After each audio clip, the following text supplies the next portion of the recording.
بیٹا پڑھنا آپ نے ہے، اگر آپ کو دلچسپی ہے تو اور بھی اچھا ہے، ہمیں کیا اعتراض؟ اور رہی بات یونیورسٹی کی تو وہ ذمہ داری احسن پر چھوڑ دیتے ہیں۔ اس کا ایک دوست وائس چانسلر ہے یونیورسٹی کا، تو یہ ہی وہاں داخلہ کروا دیں گے آپ کا۔ کیوں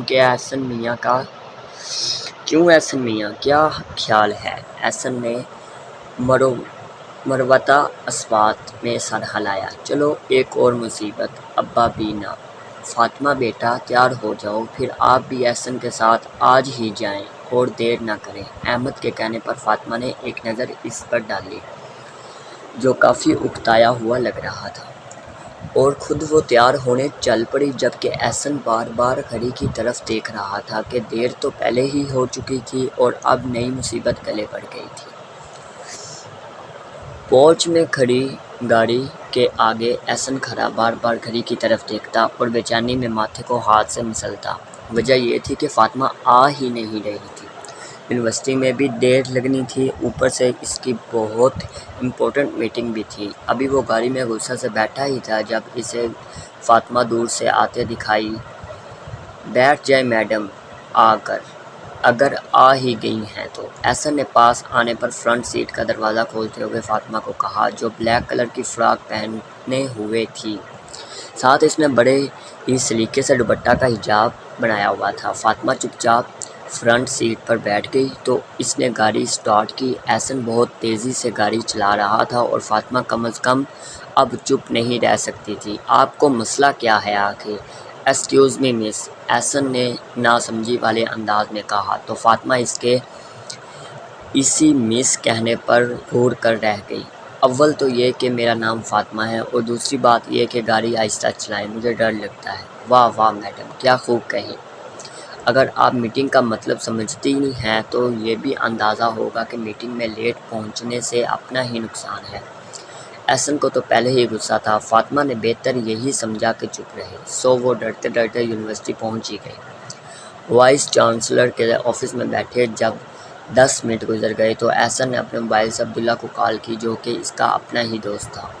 کال کرنے کا فائدہ یہ ہوا تھا کہ وہ فوراً آ گیا تھا۔ دونوں ایک دوسرے سے بغل گیر ہوئے تھے، تو احسن نے فاطمہ کی طرف اشارہ کیا۔ یہ میری پھپھو کی بیٹی فاطمہ ہے، داخلہ لینا ہے اردو لٹریچر کے لیے، باقی کا حساب تم خود ہینڈل کرو کہ کیا پروسیس ہے۔ ارے بھائی اتنی جلدی کہیں جانا ہے کیا؟ ہاں میری میٹنگ ہے، اس لیے کہہ رہا ہوں، تم سنبھال لو سب، احسن نے گاڑی کی چابی اٹھاتے ہوئے کہا اور اللہ حافظ کہہ کر چلا گیا۔ فاطمہ کافی نروس ہو رہی تھی اور عبداللہ نے بخوبی اندازہ لگا لیا تھا۔ عبداللہ نے مس فرحت کو بلایا تھا تاکہ وہ مزید اس کی ہیلپ کرے۔ فاطمہ احسن کے ساتھ ہی یونیورسٹی جا رہی تھی، وہ ہی آفس سے آتے ہوئے اسے یونیورسٹی سے پک کر لیتا۔ آج صبح سے ہی احسن کا دل کر رہا تھا کہ وہ آفس نہ جائے، کیونکہ کام کچھ زیادہ نہ تھا، لیکن فاطمہ کو تو یونیورسٹی جانا ہی تھا۔ ناشتہ کرنے کے بعد وہ اس کے کمرے کے باہر کھڑی بار بار دروازہ ناک کرتی رہی۔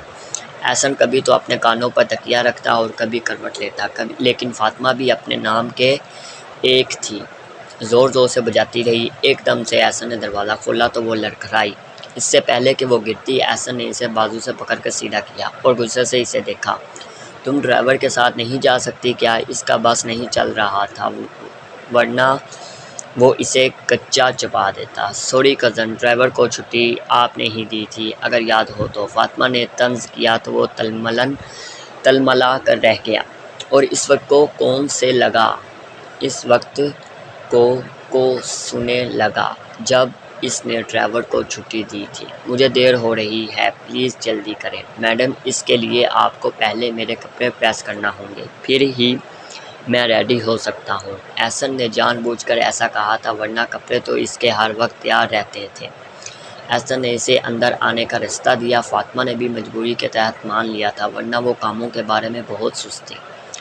وائٹ شرٹ اور بلیو جینز اس کے سامنے پڑی اس کا منہ چڑھا رہی تھی۔ فائل اس نے سائڈ پر رکھی اور آستینے چڑھا کر کپڑے پریس کرنے لگی، جیسے کوئی بہت بڑا معرکہ سر انجام دینا ہو۔ جب تک اس نے کپڑے پریس کیے تھے، احسن فریش ہو کر آ گیا تھا۔ کپڑے دیکھنے پر احسن نے گھور کر فاطمہ کو دیکھا۔ کپڑے بالکل صحیح پریس نہیں ہوئے تھے۔ احسن استری اسٹینڈ کے قریب آیا۔ اپنی شرٹ دوبارہ اسے خود ہی پریس کرنا تھی۔ اگر فاطمہ کو تنگ کرنا نہ ہوتا تو وہ کوئی اور بھی ڈریس پہن سکتا تھا، لیکن اب مجبوری تھی، سو اس نے خود پریس کرنے کا سوچا۔ پاس کھڑی فاطمہ نے حیرت سے احسن کو دیکھا، جیسے کہہ رہی ہو اب کیا ہے؟ احسن نے پہلے اسے غور سے دیکھا، پھر شرٹ کو اس کے سامنے کیا اور ہلکی سی چپٹ اس کے سر پر لگائی۔ ایسا کرنے سے اس نے برائے نام جو کیچر بالوں کو لگایا تھا وہ کھل چکا تھا اور سارے بال بکھر کر اس کی کمر پر گر گئے۔ چونکہ اس کے بال کافی سلکی اور لمبے تھے، اس لیے وہ کیچر سے فوراً نکل گئے تھے۔ احسن کی نظر اس پر پڑی تو وہ جم کے رہ گیا۔ خوبصورت لمبے بال اس کی نظروں کے سامنے تھے۔ اس نے اس سے پہلے کسی کے اتنے لمبے بال نہیں دیکھے تھے۔ چند لمحے گزر گئے، اس کی نظریں فاطمہ کے لمبے بالوں میں اٹکی ہوئی تھیں، جبکہ وہ ابھی تک اسے الجھن میں تھی کہ اس نے اس کے سر پر ہلکی بھی چپٹ کیوں لگائی۔ آپ فاطمہ بولتے بولتے رہ گئی۔ اس کے بولنے پر احسن ہوش میں آیا تھا اور پھر اس نے شرٹ پریس کر کے جلدی جلدی ڈریس اپ ہو کر گاڑی کی چابی لی اور اسے آنے کا کہا۔ احسن اپنی اس حرکت پر تھوڑا شرمندہ بھی تھا کہ پتہ نہیں وہ کیا سوچتی ہوگی۔ انہی خیالوں میں یونیورسٹی آ چکی تھی۔ فاطمہ بنا کچھ کہے گاڑی سے نکل گئی تھی، جبکہ احسن بھی سر جھٹکتا گاڑی ریورس کرتا گھر کی طرف موڑ گیا۔ فاطمہ کے کچھ چیپٹرز جو داخلہ جلدی نہ ہونے پر رہ گئے تھے، ان کی تیاری ابھی رہتی تھی۔ اس نے سوچا کہ اس بارے میں سر عبداللہ سے ضرور ہیلپ لیں گی۔ یہ سوچ کر وہ آفس کی طرف چلی گئی۔ عبداللہ کسی فائل کا مطالعہ کر رہا تھا۔ فاطمہ کے آنے پر اس نے فوراً فائل بند کر دی اور اس کی طرف متوجہ ہوا۔ سر مجھے آپ سے کچھ ہیلپ چاہیے، چیئر پر بیٹھتے ہوئے اس نے ہچکچاتے ہوئے کہا۔ خوبصورت وائٹ ڈریس میں وہ اسے بالکل پاکیزہ اور معصوم سی لگی۔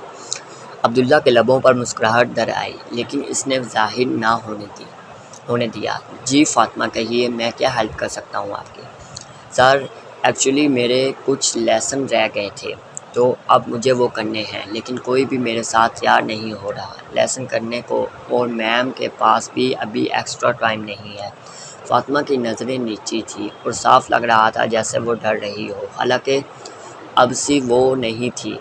احسن ہوتا تو شاید اس کا یہ روپ دیکھ کر کانوں کو ہاتھ لگاتا۔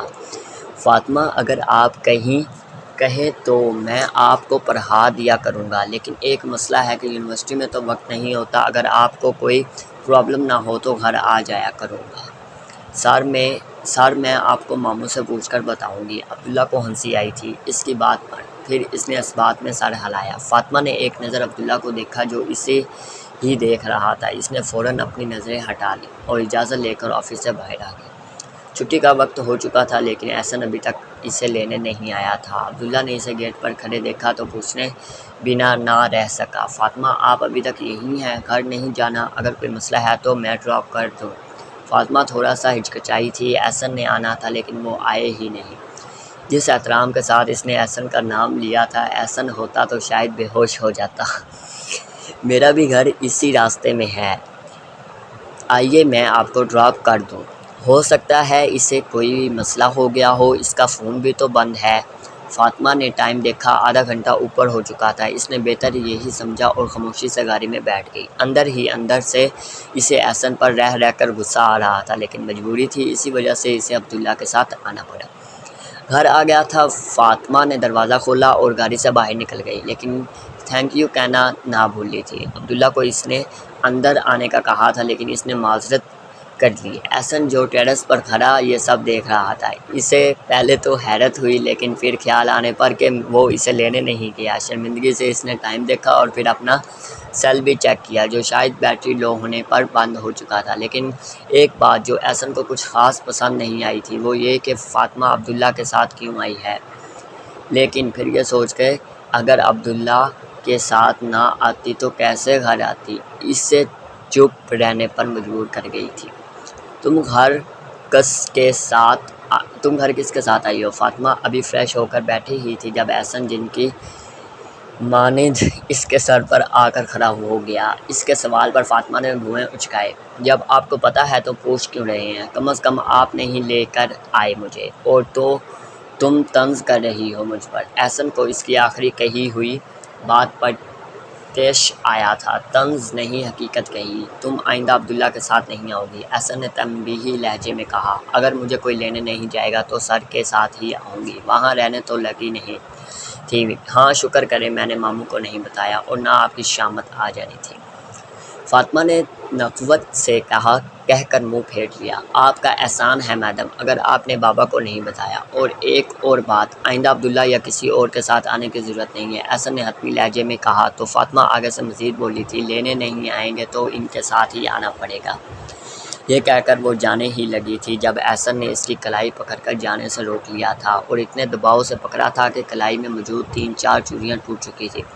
جب کہہ رہا ہوں کہ نہیں آنا تو پھر بحث نہیں۔ اس نے چوڑیاں ٹوٹنے پر دھیان نہیں دیا، دھیان تو اس کا تب ہٹا تھا جب فاتح کی آنکھوں سے آنسو نکلے تھے۔ احسن نے آنکھیں سکیر لی۔ فاطمہ نے اپنا ہاتھ چھڑوایا تو اسے احساس ہوا کہ وہ کیا کر چکا ہے، ایک چوڑی ٹوٹ کر اس کی کلائی میں لگ چکی تھی۔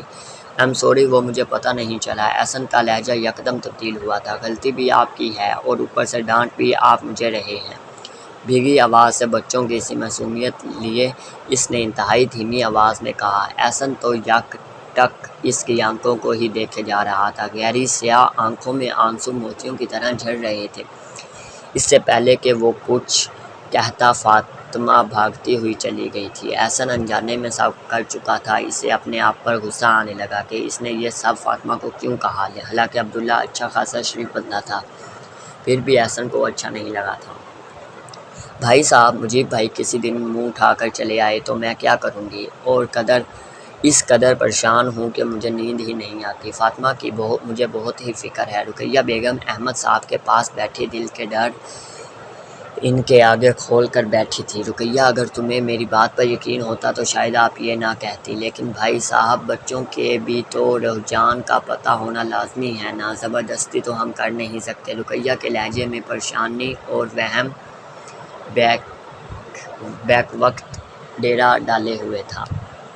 میں احسن کو جانتا ہوں، اگر میں اس سے بات کروں تو وہ مان جائے گا، اس کی کوئی پسند ہوتی تو ہم سے بات ضرور کرتا ہے۔ احسن جو احمد صاحب سے بات کرنے کی غرض سے آ رہا تھا، اپنا نام سن کر وہیں رک گیا۔ بھائی صاحب آپ پھر بھی ایک دفعہ اس کی مرضی ضرور پوچھیے گا۔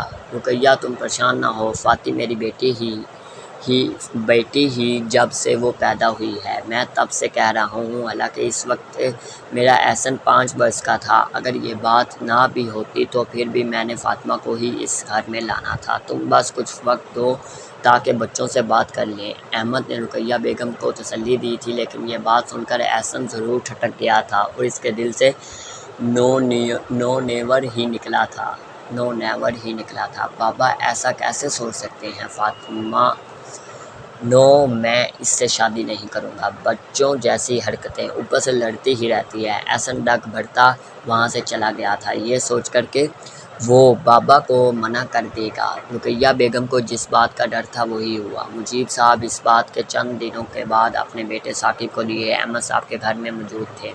اوپر سے جو وہ کاغذات لے کر آئے تھے وہ اور دل دہلا دینے والے تھے۔ گھر میں سبھی موجود تھے، امتیاز صاحب تو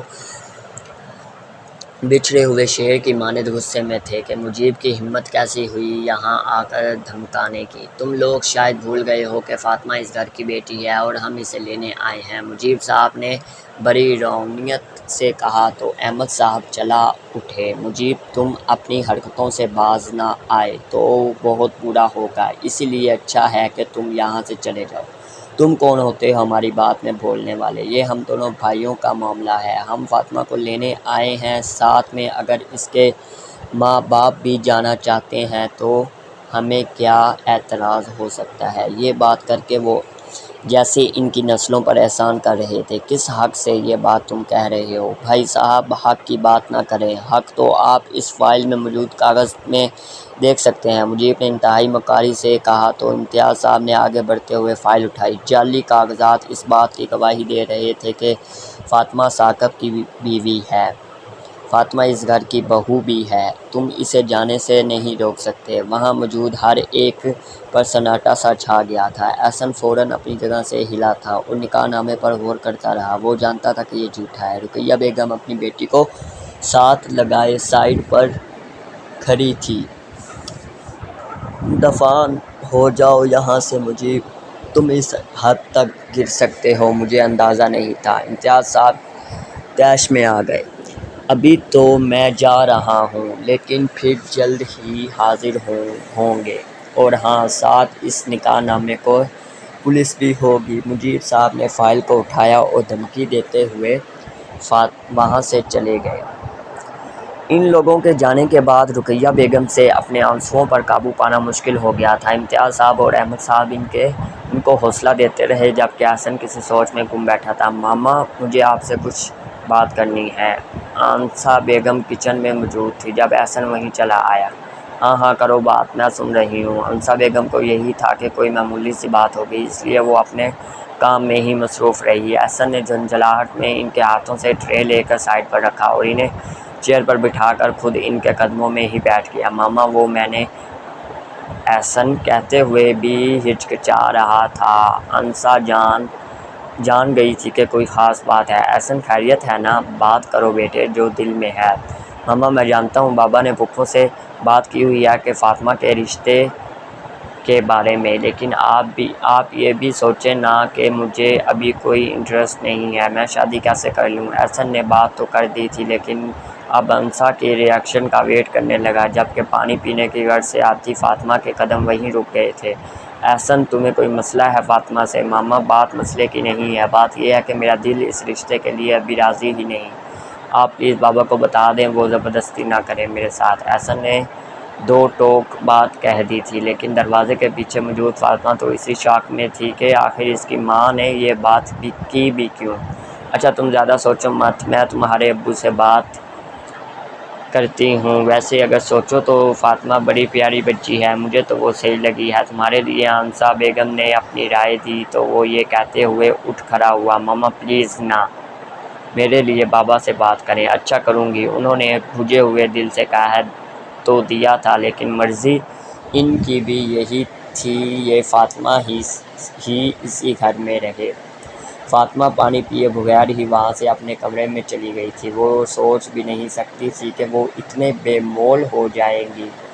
آنکھوں سے نکلے ہوئے آنسوؤں کو اس نے بے دردی سے صاف کیا تھا۔